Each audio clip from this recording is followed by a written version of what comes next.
Does it feel good to have college football back, y'all? Yes, it does. Kansas State and Iowa State. Farmageddon in Ireland. Welcome to the 2025 college football season, everybody. We made it through the off-season. We made it through the preseason, and now we're here. We have actual college football to watch. That's the good news. The bad news is, well, this is dog shit here. Well, this is bad football here. I know it's raining and it's sloppy and the ball's wet and the field turf is fucking terrible, but my God, this is some bad offense here. All tied up at 7 at halftime, Kansas State and Iowa State. Two ranked teams, two teams that both think they can win the Big 12, two teams that both think they can make the college football playoff. And I'm going to be honest, it's hard to tell a whole lot about these teams from this game because the conditions are pretty bad. But I mean, drop passes, bad passes, turnovers, fumbles, piss poor fucking clock management. Piss poor! I don't know what was going on at the end of the half there with Iowa State. If you're watching the game, you know what I'm talking about. But Kansas State had the ball, drive bogs down, 4th and 9, and there's like 50 seconds left on the clock. Iowa State didn't call timeout. They sit there, they let the clock just run. They got 2 timeouts left, Iowa State does. They're about to get the ball back. They don't call a timeout. They let the clock tick down to 9 seconds to go. Now, I get it. It's been so bad offensively, you're not likely to drive 80 yards in a minute to score at the end of the half.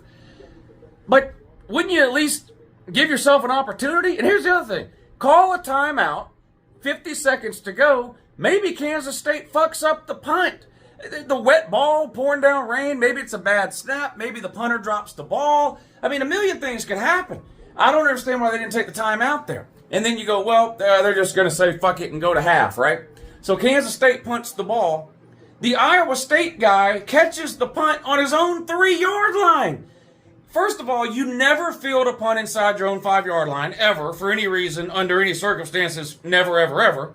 Number 2, if you've given up on the half to the point where you didn't take the time out to get the ball back with a minute to go, why would you risk trying to field the punt in the rain when you've already fumbled the ball 11 to... Bad coaching by Matt Campbell, which is unusual. These are 2 pretty good coaching staffs, generally, Matt Campbell and Chris Kleiman for Kansas State, but I don't understand the end of that, the clock management there at the end of the first half. But sloppy football here.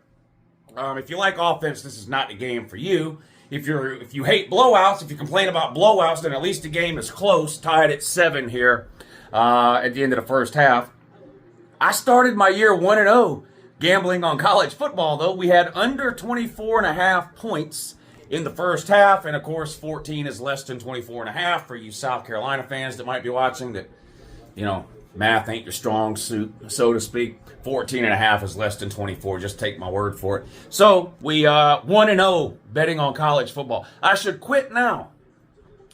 And I'd have a winning season, but I'm not. I'm a degenerate and I have a sickness and a disease. And we also have a bet on Kansas State to win the game. I have no idea who's going to win this game. It feels like whoever makes the least amount of, like somebody's going to make 10 mistakes and somebody's going to make 9.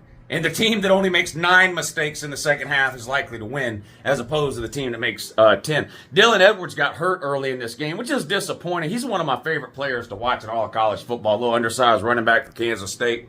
He's a Rudy deal, 5 foot nothing, 100 nothing. But he's fun to watch, lightning in a bottle type of thing. He twisted his ankle, sprained his ankle, something early in the first quarter.